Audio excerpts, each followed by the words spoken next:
שלום וברוכים הבאים לפודקאסט כאן יורים בכיף. 2 מיליון חצי כבד, אתה מוכן להשוות מהירות לא?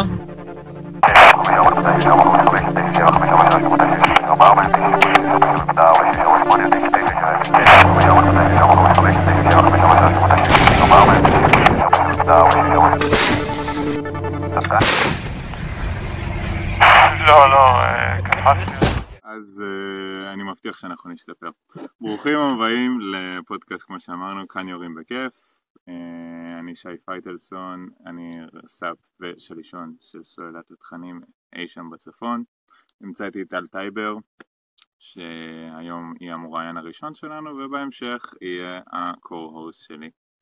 אז שלום לך טל טייבר. שלום רב.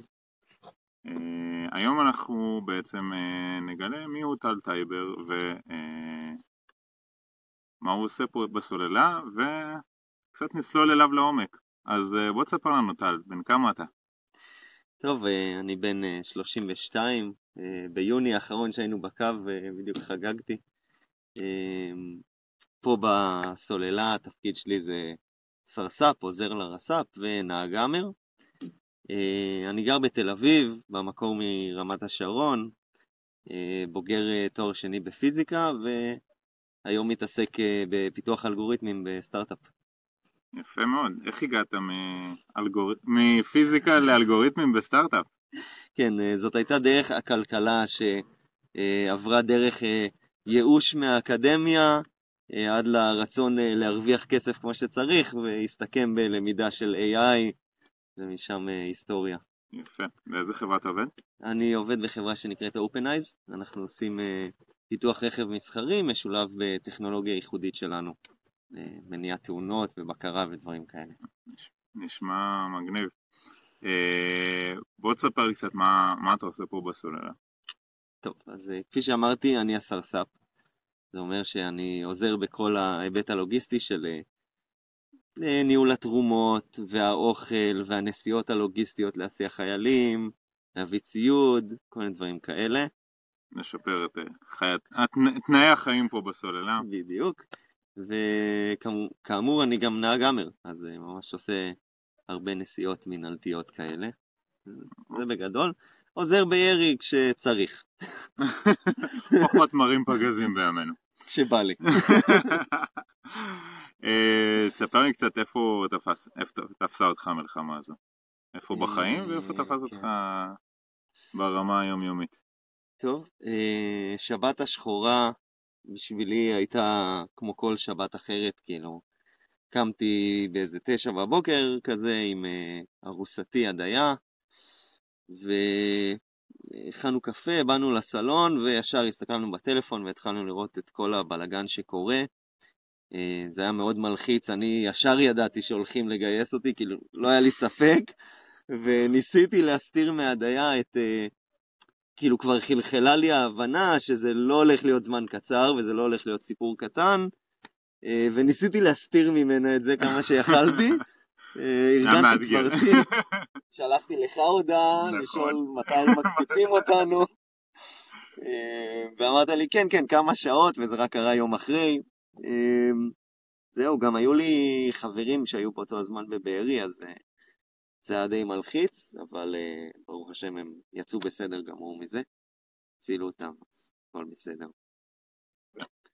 ותספר לי חוויה חזקה שהייתה לך מהמלחמה בוא נגיד בתקופה האחרונה, בשבוע האחרון.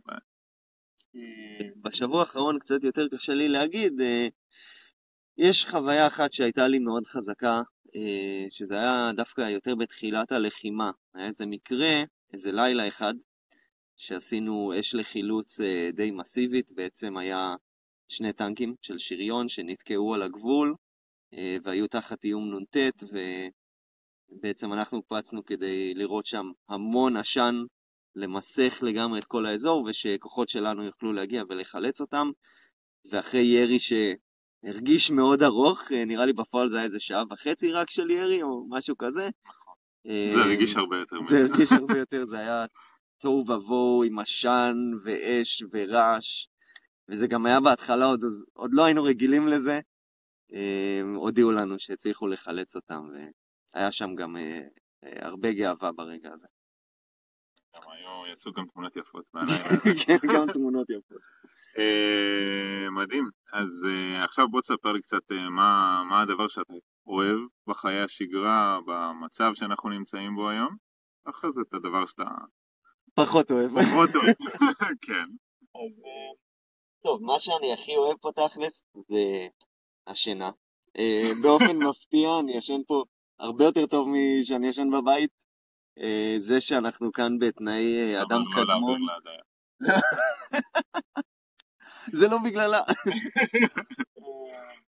כן, הצורה הזאת שמתעוררים איך שיוצאת השמש, או שעה אחרי שיוצאת השמש אולי, ואיך שיורד החושך, אז כאילו עוברים לאיזה מצב מרדים כזה, ולא יודע, אני פשוט ישן פה נפלא, וזה ממש טוב לי. כן, בשעון קייבמן קצת. ממש. יורד החושך, אנשים כבר פה ב8 בערב צופלים לשינה. למרות שאנחנו נשארים עד אזור 10-11, אבל כן. ועכשיו את הצד השני. הצד השני, טוב, כמובן המרחק מהבית, המרחק מהדייה, הוואטסאפ, אנחנו כל הזמן צריכים לעשות פה שיחות וואטסאפ כי הן מוצפנות, אבל זה מתנתק ויש בעיות, ואני בדיוק בא לספר לה איזה סיפור, ואני מקשקש ובאמצע פתאום ביפ ביפ, אני קולט שהיא לא שמעה בכלל את מה שאמרתי, מאוד מתסכל, אבל עוד יותר מזה זה הבוץ. הבוץ, היה פה, כשאנחנו באמצע שדה, יורד גשם, נהיה פה בוץ שנדבק לנעליים ומוסיף לך עוד איזה קילו לכל רגל, מבאס, זה לא קורה בבית. לא, זה לא קורה בבית. זה לא קורה בבית. עכשיו אני הייתי רוצה, איפה אתה רואה את עצמך בעוד איזה 5 שנים מהיום? עוד 5 שנים מהיום... כבר לקראת סוף המילואים כזה. הקו הזה. 5 שנים מהיום אני רואה את עצמי נשוי כבר להדיה. האמת, שאלת קודם איפה זה תפס אותי, בשבוע לפני שהתחילה המלחמה התחלנו לראות אולמות. אז בתקווה עוד 5 שנים כבר נתחתן, יהיו לנו ילדים, ואני אמשיך בקריירה שלי ואתפתח עוד. איפה אתה גר? בתל אביב. בתל אביב. כן. לא בטוח שאני עדיין אהיה בתל אביב. בעוד 5 שנים. בעוד 5 שנים איפה אני? אולי אני אהיה בתל אביב, אבל...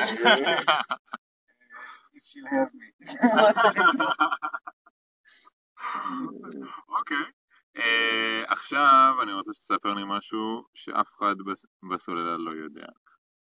אוקיי, אז זה לא משהו שאף אחד לא יודע, יש כמה שאולי היו איתי בסדיר, אז הם איכשהו ראו את זה בפייסבוק שלי, אבל הייתה תקופה שהייתי משחק משחקי תפקידים חיים, לארפ באנגלית, שזה בעצם אומר, מתחפשים, לוקחים נשקי ספוג והולכים מכות ביער. זה מביך מאוד, ומצחיק, ולחנוני מאוד, אבל כן, זה מי שאני. זה חנוני, זה הסיטואציה.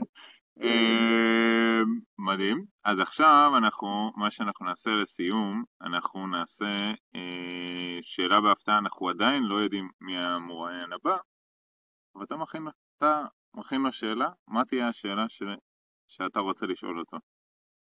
אוקיי. השאלה שלי לבן אדם בסוללה, זה אם היית חייב לצאת לדייט עם מישהו מהסוללה, עם מי היית יוצא לדייט? ולמה? מעולה. אז תודה לטל טייבר, שככה חשף את עצמו, ואנחנו נעלה לפרק הבא, אנחנו עוד לא יודעים עם מי זה יהיה, אבל זה יהיה ממש ממש בקרוב. תודה רבה. תודה.